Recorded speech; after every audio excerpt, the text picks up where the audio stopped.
Redundancy in Kenya is covered by Section 40 of the Employment Act 2007. And how the law defines redundancy is whereby an employee loses their job because of no fault of theirs. So assume a company is not doing well and they want to close operations. Or assume a company wants to outsource a certain function, let's say IT or HR or procurement. So they decide to declare a position redundant. So in this situation, then it's no fault of the employee. It's not performance related. It's not that the employee is not meeting certain targets. So what the law stipulates, and that is Section 40, is that there are certain steps that an employer is supposed to follow. If an employee is a member of the union, they're supposed to give this employee 30 days notice in writing and also to inform the union. If an employee is not a member of the union, say you work in the private sector and you're not unionizable, then the employer is supposed to notify the labor office.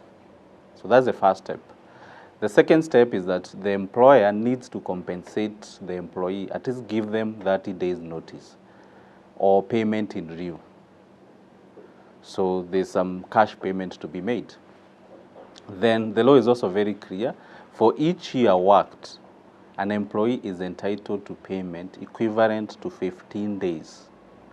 So please note that each year is full year. So if they've, for example, we are shooting this video in 2017, so if you are declared redundant today and you've worked in the last 5 years, so you'll be paid for 5 years, if those are the full year worked. So how do you carry out the redundancy then? The law is very clear. Yeah, there are certain parameters that you have to adhere to. You have to look at, if it's a certain department and you want to declare someone redundant, you have to look at the level of skills, you have to look at their seniority, you also have to look at some certain things like the first in, last out. You know, so if you are restructuring a certain department, it doesn't make sense to send the people who've been there longest as opposed to people who joined 2 or 3 months ago. So you'd probably, the law requires you that you start with the people who joined most recent. So it should be a fair process. But in terms of meeting the requirements of the law, like I've said, number one, inform the employee in writing. Pay, and that's where you give the 30-day notice or you pay them in lieu.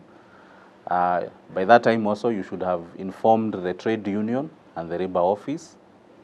Then for each year worked, you have to calculate their terminal dues, which is equivalent to, for each full year of service, you pay them the equivalent of 15 days. So for more details on redundancy and how to, the steps to take, please visit our website where we have a certain section dealing with the labor laws in Kenya. For more tips on your career or labor issues, please subscribe today.